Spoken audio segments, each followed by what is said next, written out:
Might as well announce it. After a few hours, we'll have the IHE Excellence Awards, and Srijan has come from Bangalore to receive his award. Srijan, tell us, what is the view from the south? Karnataka was one of the badly affected states, like Maharashtra. How far have you recovered, and what is your view of the market around the country? Are we back to what level are we back to from what level of the pre-COVID times? So, Rishabh, first, I'd like to congratulate you. Believe me, I was so excited to even get the call from you. Of course, award is something which I would really cherish, and thank you so much for even organizing this. For me to get onto the plane, to see the airport again, to get into the taxi, and to see so many people is a big achievement. So very well done. Let's give a big hand good for job. what I call the post-COVID, times. I hope it is as good as, if not better. And again, very well organized. I think for me, I'm going to take a lot of pictures. I'm going to show it to my colleagues worldwide, because we opened, our parent company Hilton opened a hotel in US in Las Vegas, which is 3,500 room hotel, which is a combo of Conrad, Elixir and a Hilton. And they showed us the video wherein Lady Gaga and Kim Kardashian and all were performing and roaming around. There was no mask, and they had fireworks, and there were some thousands of people. And they asked us, so how is it happening in India? And the news is blown that it's so bad and people are dying. So what I would like to talk about is how it happened in Karnataka and what is the scenario in Karnataka. So city like Bangalore, close to 90% of our population has already received first shot of the vaccine, and more than 55% have already got both the shots of vaccine. So which is a very good number. For city hotels like ours, pre-COVID era, we were on a different high. We were doing some 90s % of occupancy, and restaurants were buzzing and all. But for us, because it's basically dependent on international travel and IT related, the recovery is the slowest within India, Bangalore as a market. And that is because I think most of your, how much percentage of your business comes from the international market? More than 75%. Okay. Yeah. And so this is a very important point. Yes. Yeah. So all the IT parks which were flooded, like the closest IT park, and had an IBM office wherein in one shift there were more than 10,000 people in one shift. Wow. And right now, 24 hours, they manage less than 300 people. Oh God, yeah? Okay. And there is no international traveler that they have. So I just wanted to get everyone to understand where we are and where we were.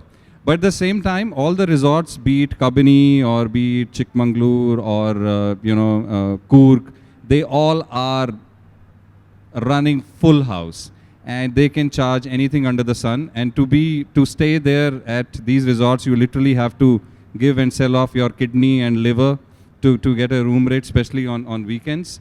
But for city hotels in Bangalore, recovery is very slow. Restaurants are up and running. 400 is the capacity now to do events in the banquet. But still, you have a night curfew. Earlier it was from 9 o'clock. Now it's been relaxed from 10 o'clock. Right. So it's getting better. But yes, we are not there on what we thought we would be. Right. But yeah, I could see there are a few international guests of ours who have started coming in. But that's very, very, you can count them on your fingers. So overall, city hotels, over and above the staycation business, they would not do more than 30-35% occupancy. Yeah. In fact, from what I could gather from you is, say, a place like Bengaluru, which is so dependent on international traffic, you are facing serious concerns in terms of occupancies. But your restaurant occupancy has gone up. Restaurants are coming back to sorry, Sushmita, do you have an announcement to make? Sorry, I'm just barging in the wonderful conversation which is happening, but we've just joined by Mr. Karthik Ramdas, and if we could welcome him. Ladies and gentlemen, can we put our hands together and welcome our speaker onto the stage with great enthusiasm. Very warm welcome to you, Mr. Karthik. And So over to the moderator. yeah, and the so this was panelists. very well planned entry, Yeah, and yeah. I must say it's like a Bollywood hero's entry, and we all were waiting for you. So if you want us to restart it, we'll restart it. But You have come from the farthest point, but he has come from the farthest point in Delhi NCR, you know. yeah, so restaurants are coming back to pre-COVID era, but the problem is we had curfew till 9 o'clock, from 9 o'clock onwards. But I can tell you, locals want to come out, they want to come and eat and dine. And from this week onwards, all the pubs and the bars, standalone, are also allowed to operate. Right. So I think food and beverage, staycation, it's totally reverse for what we thought, what we used to do earlier to what we are doing now. Like staycation, we never thought of. Wedding business, we never wanted. Right. Local, we didn't have to run and hit the local standalone restaurants and look at the pricing on what we are doing. We never wanted Swiggy and Zomatos. We never wanted to go for dot pay. All those things we are doing which we never thought we will be doing. Right. But I can tell you, most of the hotels are quite agile. And for us also, we always had the digital key, we always had the payment gateway, but none of the guests wanted it. But now they want it. Yeah. So, there's obviously, you're talking about dot pay in a hotel. So things have changed in a 5-star luxury hotel, okay? So now tell me, Anirban, you have appeared in several such, conferences earlier. I mean, unfortunately or fortunately, Ashwini was always away from India, and he was in Bangladesh when we first met many years ago. But there are a lot of students here, as you can see, and they're all quite worried about their future and which way their career trajectories will go. Now, what is your advice to students in hotel management institutes, and having seen, by the way, Mr. Sarkar, Anirban Sarkar, actually headed a COVID hotel for how many, 6 months? So every frontline worker, please give him a big hand. Every frontline worker in Noida, Greater Noida, was in his hotel. So that was one reason why he's getting the COVID Warrior Award today. So what is advice to young hospitality students? See, I think first of all, to begin with, we are in a business which is kind of eternal. I mean, as long as mankind... I think Mike, you have to keep him, no, Mike should be close to your, yeah, like this. Hello. Like what the rock singers do, there's a reason why they put the mic so close, okay? Like a rock star. So, two things I would like to mention here. One is, of course, the relevance of hospitality in people's mind. I mean, I think that is not going to change. It's a temporary jolt that we have had. And as long as there are going to be human beings, I think their need to travel, their need to socialize, their need to kind of eat out will only going to grow. So in that sense, hospitality's relevance is not going to go out of fashion. So it's just a temporary jolt that we should see it as.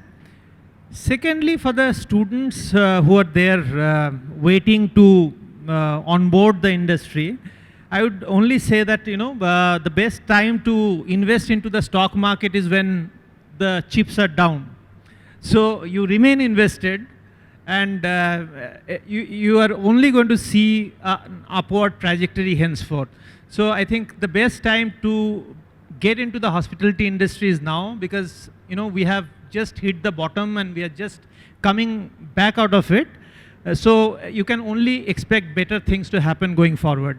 So that's one thing I would definitely like to mention. And the third thing that is very important for all of us to understand is, in every business, change is the only thing which is constant. But there are few things which are not going to change. For example, customers need to, get faster service, or, people's need to get a warm welcome. Those are the things which are not going to change. So it's important for us to understand that, in an industry which has been disrupted so much, there are few things which will continue to be the way it was many years back, or before our lockdown, or even during the lockdown. The feeling of safety, the feeling of warmth, the feeling of being in a social place. So I think considering all of these things, there is no reason for us to feel pessimistic. We can only look forward to future with all optimism and hope. Right. That's we of course heard a lot about it in the morning when the hospitality educators were talking. But Ashwini, you have been with the last time I knew you, you were with Starwood Hotels. When we first met in Dhaka, and then of course that became Marriott International, and now you're with Crown Plaza, which is another huge international group, IHG. Now tell me, what is the feeling, in among international hotel chains? For instance, IHG. I believe IHG is going for a lot of expansion within Greater Noida. I think you're going to have an intercontinental coming up. So, what are what is the mood about India? What is the prospect about India now that we seem to have crossed the COVID hump? So I mean, I would just say that just taking off from what we've heard from Srijan and what we've heard from Anirban. Obviously, those numbers are coming back. There are certain segments which will take slightly longer to perform, as Srijan mentioned, but it's not that they're going to go away. The numbers are already seemingly coming in. So, consumerate to that, very, very, diagonally on the same trajectory, the buoyancy that international hotel companies that they feel, that continues to remain in that same spirit. The buoyancy never died down in the first place. I remember 2020 when we had the first lockdown, IG Intercontinental Hotels Group. We were amongst one of the few hotel companies, international hotel companies, that actually managed a few signings of new hotel deals. And as you rightly said, in the past couple of months, 2 new hotels within Greater Noida itself.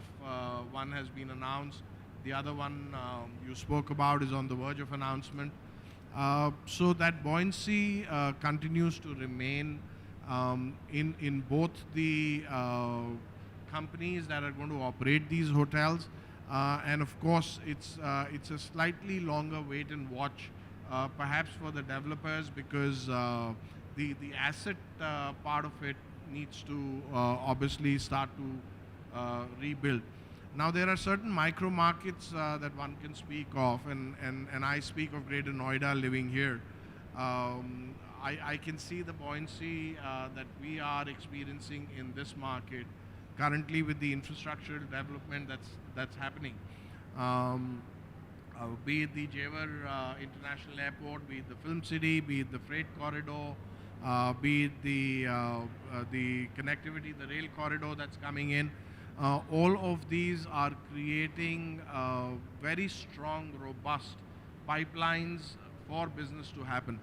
I have always maintained this throughout, that we in the hospitality sector, we are a barometer of industry. If the industry is buoyant, our graph and our barometer rises accordingly.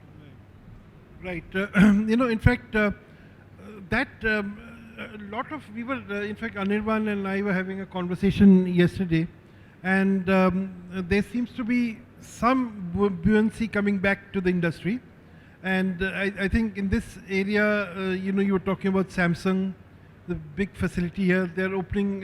You were talking about the OLED facility, which is going to come up. So one point I think every one of us should know is that the hospitality industry is as good as, say, the rest of the industries put together.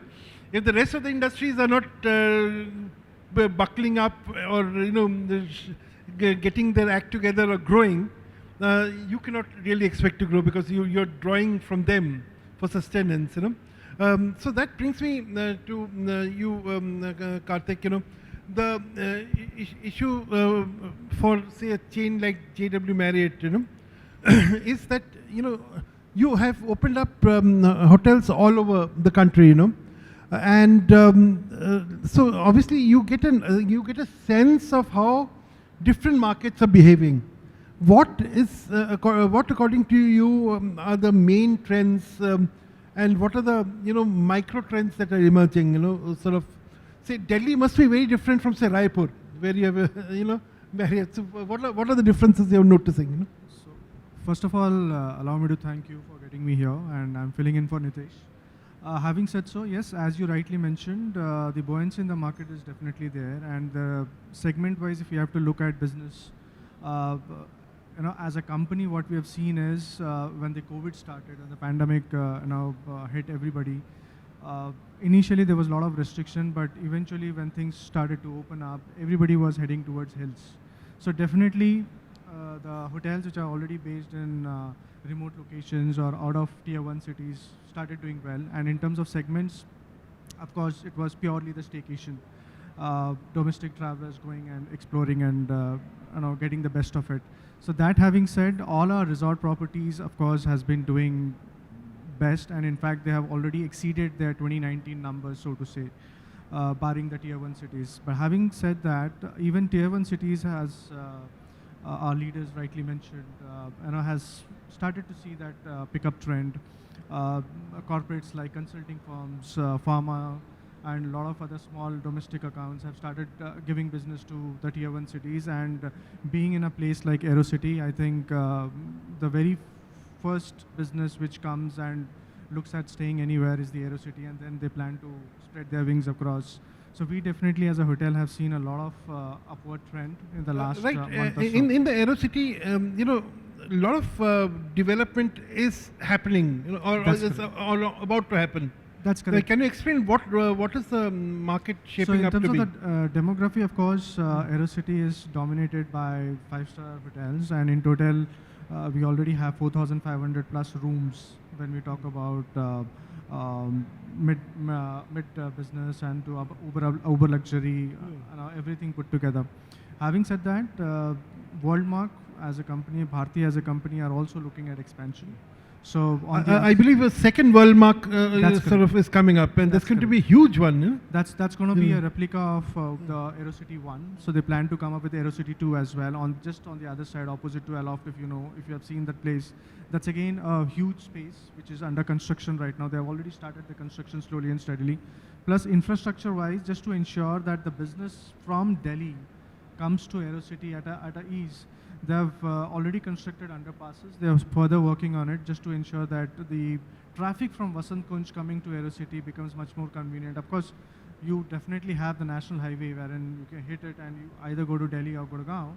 But now they're creating an underpass and expanding the road completely so that it becomes much more convenient for people to travel in. So the usual problem that people had go to the AeroCity, one of the biggest problem was the problem of commuting.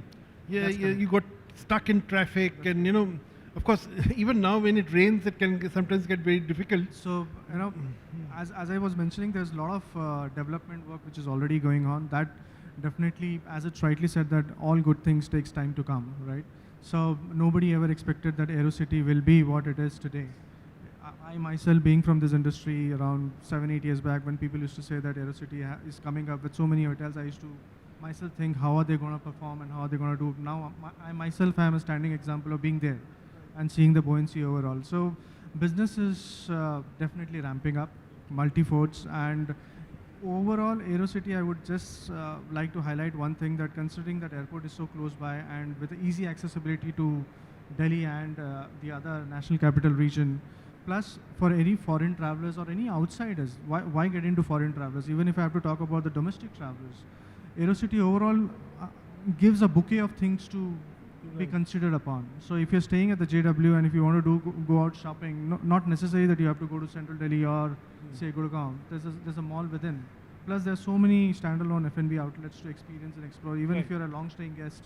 So there's multiple things to explore and to make. So the whole idea is that you are fortunate enough to be in an area Right. where Correct. there's lots of action happening for a That's guest That's correct. after hours, But and I think that's true of even Conrad Bengaluru. You're lucky to be in a very good location.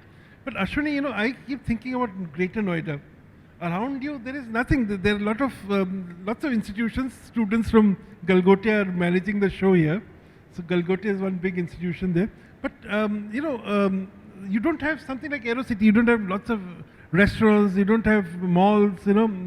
So what is it that attracts people to or what keeps hotels in business in Greater Noida? Suresh, I'm going to break that question into two parts.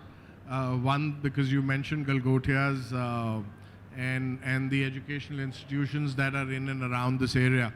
What I'd want to put on the table is, even last year during the pandemic, when things were not really working in everyone's favor, we actually reached out to colleges like Galgotia, RGI, and some of the others, and we onboarded about 120 students.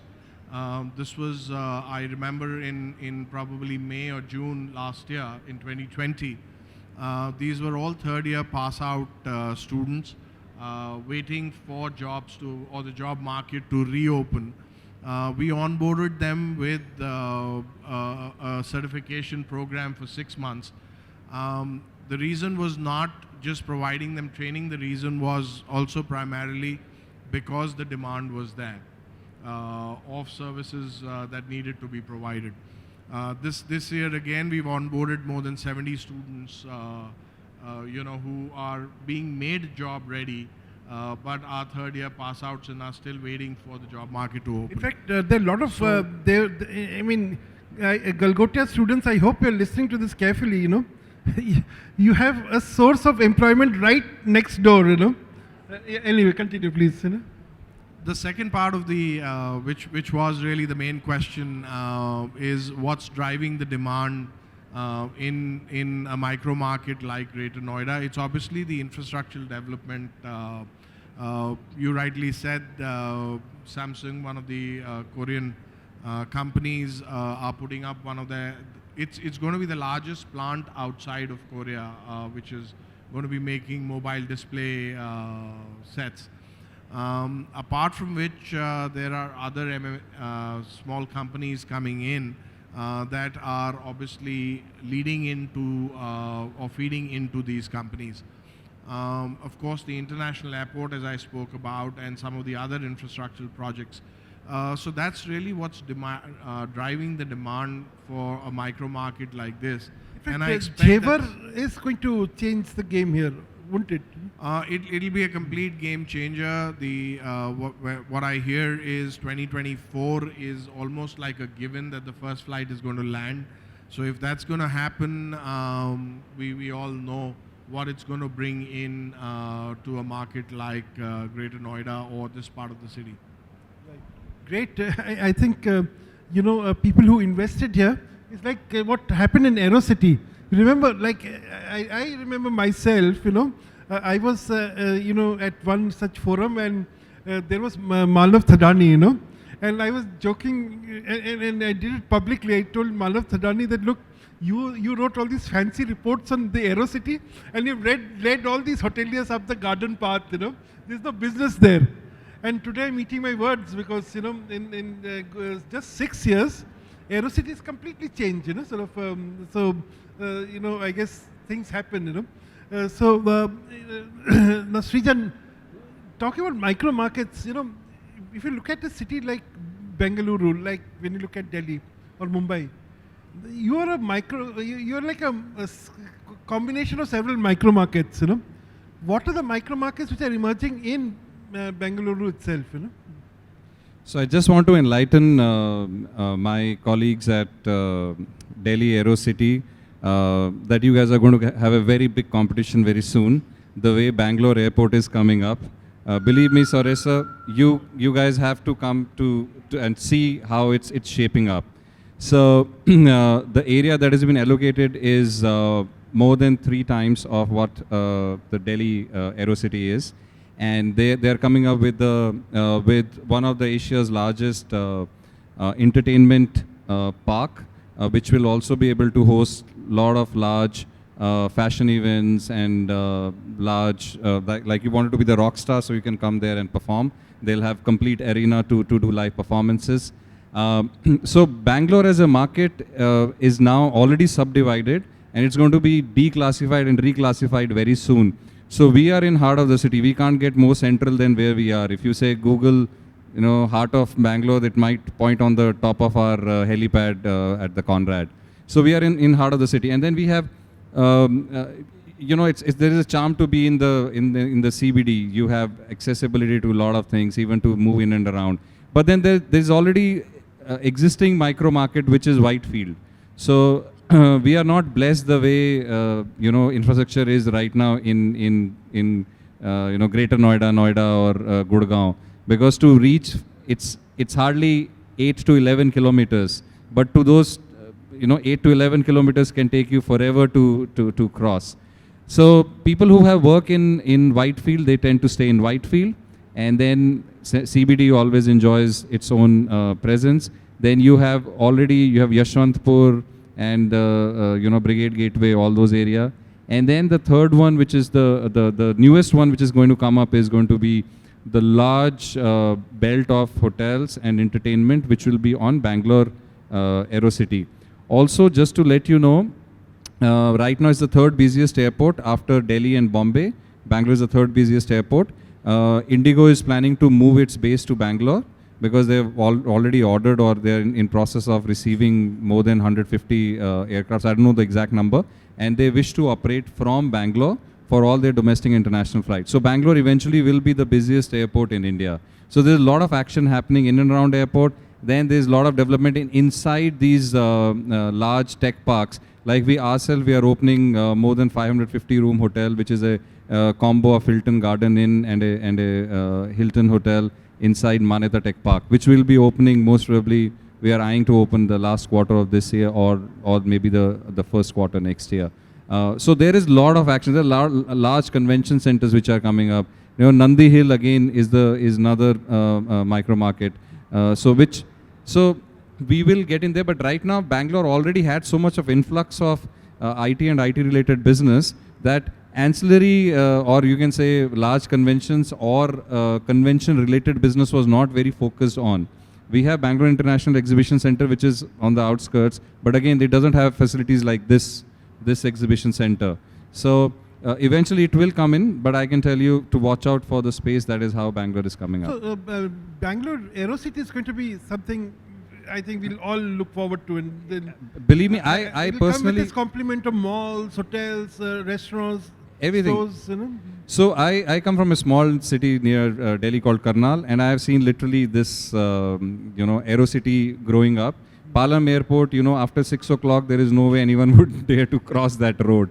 And in today's era, if you want to, it's a great quality life to be at the Aerocity. You have everything there. You've got good pathways, you've got cycle tracks, you've got malls, you've got hotels, you've got restaurants, which you and I could, I think...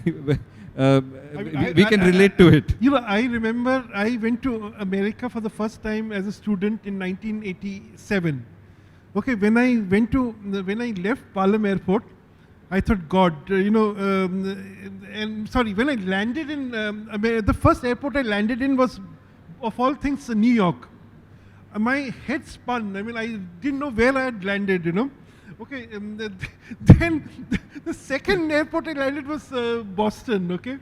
And it was at 10 o'clock, but the amount of activity at 10 o'clock in 1988 was about 200 times more than Palam Airport in Correct. 1988. And today, if you go to IGIA, I think we can compare ourselves definitely to some of the major airports of the world, Yeah.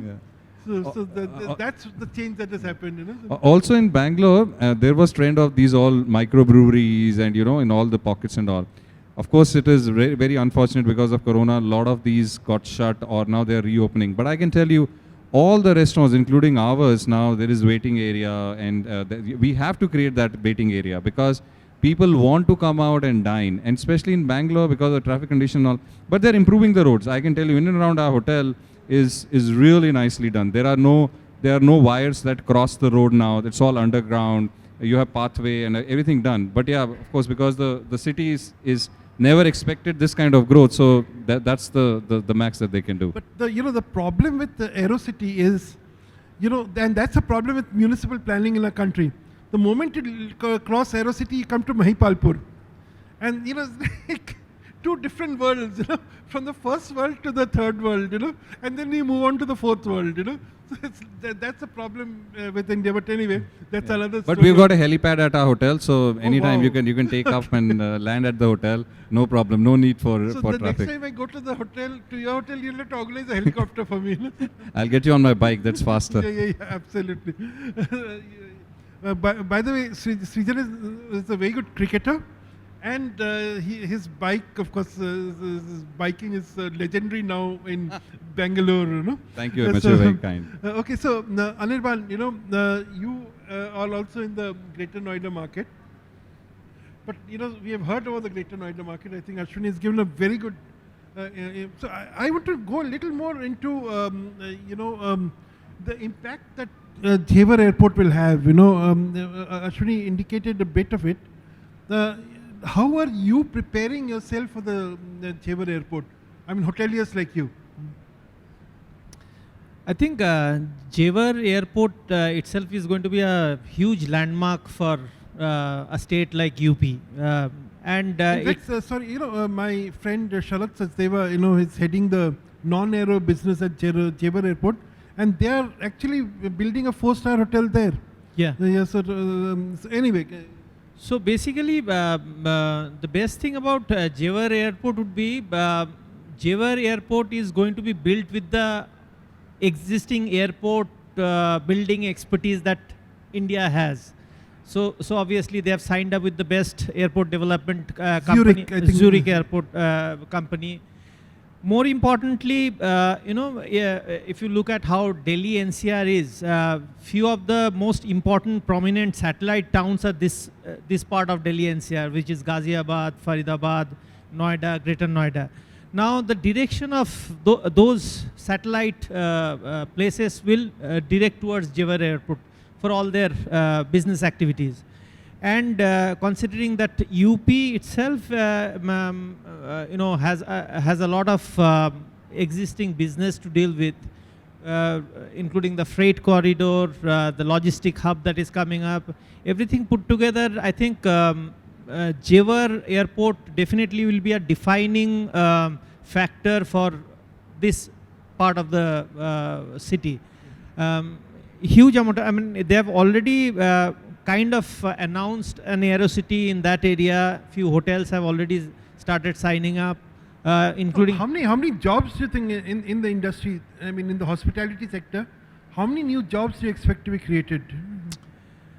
See, I mean, I look at it in two ways. As we talk, RHG as a group this year will probably end up opening 8 to 10 new hotels in 2021, and 2022 we are slated to open another 16 to 18 hotels, and everything put together, this is the number that we are looking at. But mostly these developments are happening in the resort destinations. So city hotels definitely will go through a certain kind of transformation in terms of business mix, the way we do business, the nature of business, everything. But definitely this part of the city is going to be very, very, dynamic. How many new hotels are coming up in Greater Noida? Greater Noida, in fact, there are a lot of stalled projects which are getting reactivated. In fact, quite a few big ticket investments are also there. I think one group has signed a big hotel next to our hotel. Then RHG has another Radisson Red coming up on the expressway, which is close to a 300 rooms property.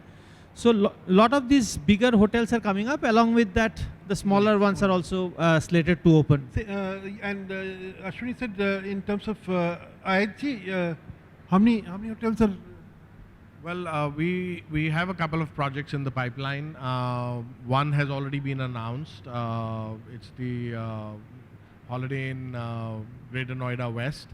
The others, of course, it's early for me to say this, but definitely, all I can say is when I'm sitting and having lunch with our development team guys more often than I used to in the past 2 to 3 years, I think that's a small hint of an indication. That's about what I can say. And another thing I would like to mention, we all have forgotten kind of another big draw for Greater Noida was the F1 track.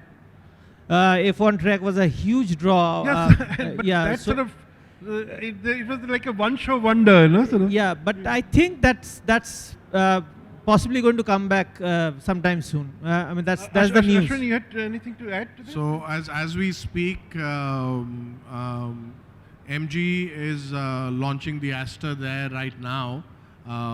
So the crew's with us, and the car launch is happening at the F1 at BIC as we speak. So yes, Anirban very correctly pointed out that is slightly dormant, but back to business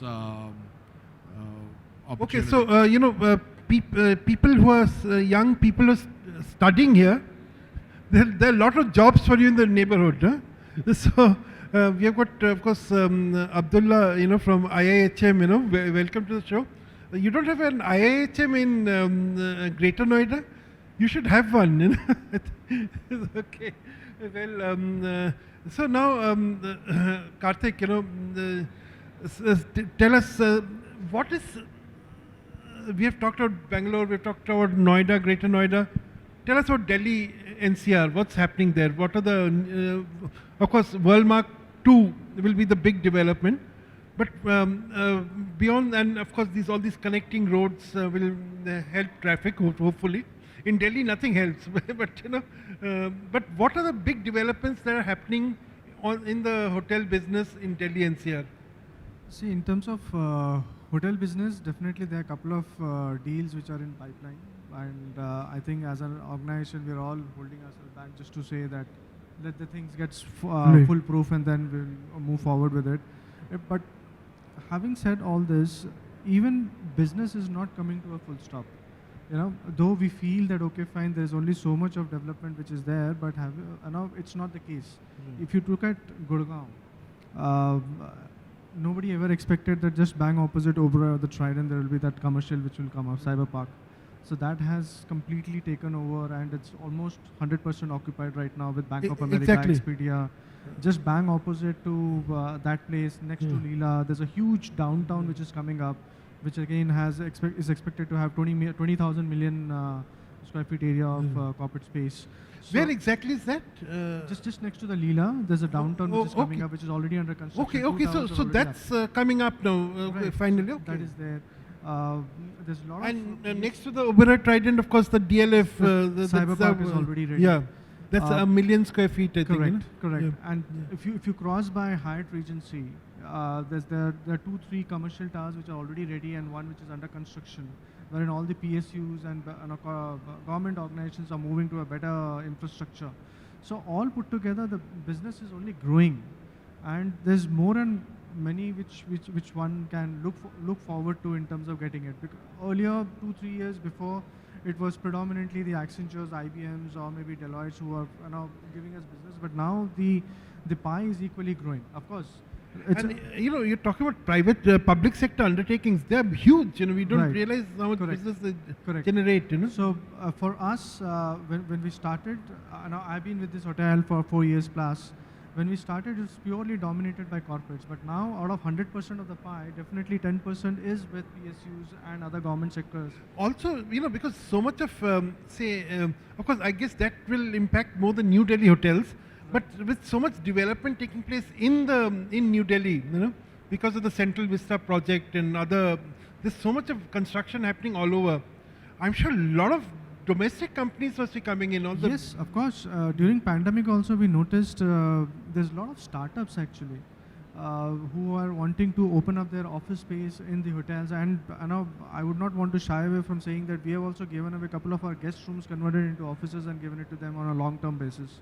So again, like that's something which COVID has happily done, I think. absolutely. Yeah. COVID actually has not only taught us, but I'm sure the entire hotel fraternity how to get into different streams of business revenues. Like if I have to talk about our own hotel, we never expected that our hotel will be a pet-friendly hotel, right? Of course, there are quite a few pet lovers, and I'm also one of the pet lovers. But as a JW, we just took a conscious decision that okay, fine, let's move forward and have this hotel also as a pet-friendly hotel. Why only look at a resort hotel being a pet-friendly? It can be a business hotel also, which can pull little more domestic crowd into the hotel. See, the weekend crowd definitely can come to a pet-friendly hotel. Absolutely, You know? absolutely. So you're a weekday business hotel and a weekend, you So know. now everything is coming to a plateau sort of a thing. Thankfully, in the past 1 month, we have seen a lot of upswing in terms of the business. The revenue has also gone up substantially. For a hotel like ours, during peak 2019, 2018, a good month would be a 20 crore month or a 22 crore month. But I think this month, September, October, we are looking at around 14 crores and 15 crores upwards. Wow. So I think the business is slowly and steadily coming back. It's just about time that we are very hopeful that if the third wave doesn't touch, then January onwards it will be a completely Right. different ball game altogether. Because of course, the different people are giving different projections, but they say the third wave should come if it comes around March 2022. Now that's a new date. But they say the third wave this time will be much less aggressive than what the second wave was. The second wave really was the worst, you know. But I think just no before one has second- known the future. So you I know. think between first and the second wave, the difference was the number of people who were double vaccinated was hardly any. Now the double vaccinated is at least more than 50% of Indian population. Look and that at, should help. I think Gurgaon is 100% double vaccinated, isn't it? I think close to 70%. yes. 70%. Bangalore is 55%, you know. I'm sure Noida, Greater Noida, you know. Okay, so UP is touching close to 65-70% double vaccination. So that's all good news, you know, sort I of. think the good thing with Bangalore, Greater Noida, Gurgaon is because you have so many societies, and RWA these days are very, very forthright in getting things going. So if one gets into one society and looks at vaccinating, at least you have 500 families in one shot. So that's a big plus. Great. Thank you. I think this is very, I mean, after the gloom and doom of the last 22 months, you know, it's good to hear things are, I mean, I won't say things are 100% back to normal, but at least 70-80% back to normal, you know. He was, of course, he shared the figures with us. You know, if he's doing 15 to 17 crore business at a time when I would expect it to be in single digits, you know. It's good news for I think the industry, and I hope all of you are you know, looking forward to a really robust remaining robust third quarter of this fiscal, and I guess 2022 hopefully. In fact, that is the topic of the next session. That what does 2022 look like? You know, we will say the caterers who will be here, they were the worst hit. I mean, you guys thought the hoteliers were badly hit. Caterers had no business, you know. So now, of course, they're all coming back slowly and steadily. Anyway, thank you for listening to us. Srijan, you want to say anything? Yeah, Suresh sir, once again, on behalf of all four of us, I'd like to congratulate you and to the team that you guys made this. Yeah. And I think you are the first one to do an industry event, industry awards, industry talk. And we were sick and tired of doing virtual calls. You know, me and Ashwini, we were laughing because the first wave to second wave, first wave we did, I don't know how many webinars. By second wave we said to hell with it, you know. Because until unless you meet people face to face, Right. you have that synergy, you have that energy transfer, you have it's a very different feel than to look and talk to people virtually. Right. So thank you very much once again, and look forward to seeing you to Bangalore very soon. Yeah. Thank you. I Yeah, hope so thank you. there'll be an IEML in Bangalore in the near future, and we'll have shows like this in Bangalore itself. You know. You'll always have our support from Yeah, there. Thank fantastic. you very much once again. Thank you so much. Thank you for coming. And you know, Karthik, you came all the way from New Aerocity. Not the best route to take, but you are here. They are neighbors. Ashwini and Anirban are neighbors, and they both run great hotels. Ashwini, thank you. Your hospitality has been great for IEML. And you know, Srijan, it's always great to see you. By the way, you know, the Srijan, let me tell you, you know, Vicky Oberoi once came to his hotel, you know, and he said, what did he say? I mean, let's hear it from your own words, in your own words. You know? Yeah, yeah. So I had a bottle green color suit. So I might be one of the, within my company also, I wear all these, I'm not inspired by Govinda, but I like little strong colors. So I showed him the hotel, and he's a living legend, you know, it's always something to learn from him. He's And the while god he was, of hoteliering, you know? oh yeah, yeah. And then he's the first one who said, walk me through the kitchen, I want to go in the heart of the house. And otherwise, you know, every time inspection, they all say, oh, wow, chandelier good, marble good and all. And then while he was departing, he said, you know, you were the GM at Jaipur earlier. I said, yeah. I said, by the way, great suit, it's the Oberoi green. I said, so Trust the old man. yeah, he's so sharp, and he remembers, you know, if I could be, personally, if we could be like 2 or 3% of what his vision is, hats off. He's a great hotelier, yeah. But he's very sharp. So the bottle green, he said, this is the Oberoi green. So I said, okay, patented, sorry, won't wear it again. Great. So on that note, please a big round of applause for the four gentlemen here. And Sushmita, over to you. Yeah, thank you so much, moderator of the session. I'm wondering, sir, would you want to take some questions from the audience anymore, or should we just conclude the session? Please, any questions from members of the audience? Any students, do you have any questions? Teachers, do you have any questions? Abdullah, any comments? You know? Yeah, okay, good. Okay, thank you so much. On that note, we would be concluding this session, and I thank Mr. Suresh Bhattacharya so wonderfully conducting and concluding the session. I also thank our esteemed guest, our esteemed panelist for interacting so well. It's been a very interactive amongst each other and very informative session. And we would like to extend our heartfelt gratitude to our speakers who have joined us this evening. And may I request Suresh to kindly present a memento to each one of our speakers. You know, why don't we ask Mr. Arun Singh, you know, he's a neighbor and he's now, he's the principal of FHRAI IHM. He was former principal of Dadar Catering College. So now, or Dadar IHM. Please, Mr. Singh. That's just amazing. Please, you know, little token of appreciation from us to our speakers. May I invite Mr. Arun Singh to kindly join us? Mr. Singh, come up. So we request you to kindly present a memento to our speakers. We would request you to present a memento to Shri Karthik Ramdas. So please present a memento to Mr. Karthik Ramdas. Thank you so much.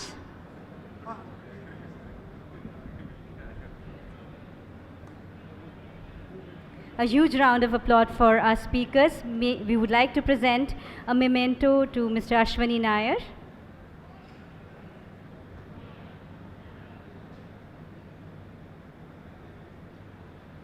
Can we bring in some more energy into the hall, please? Can we put our hands together? Thank you. A memento to Mr. Ashwani Nair. Thank you so much, sir, for your contribution. May we also now like to request Mr. Singh to present a memento to Mr. Srijan Vadera.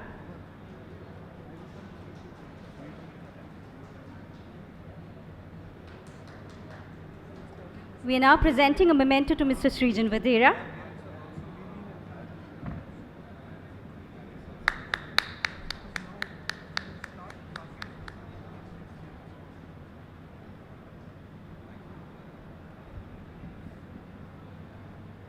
We also thank Mr. Anirban Sarkar and like to present a memento to Mr. Sarkar. May I request you, sir, to kindly present a memento to Mr. Anirban Sarkar.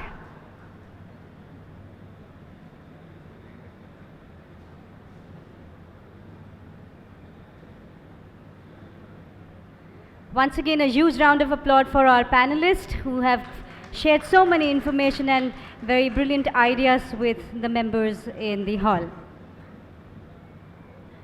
Thank you, Mr. Anirban Sarkar.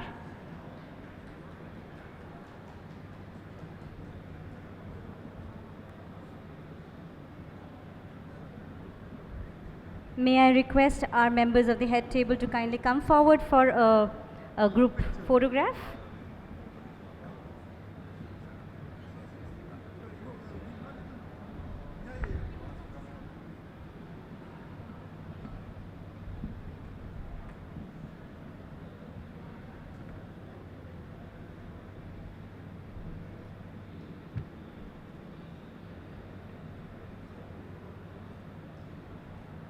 With that, ladies and gentlemen, we conclude this session and we directly move to our next session, which is about the catering forum. And the topic for that same forum would be all set for the turnaround, the concepts and new technology that will define 2022. We will take exactly 3 minutes to set up the head table. In the meanwhile, please be safe and enjoy yourself. Thank you once again.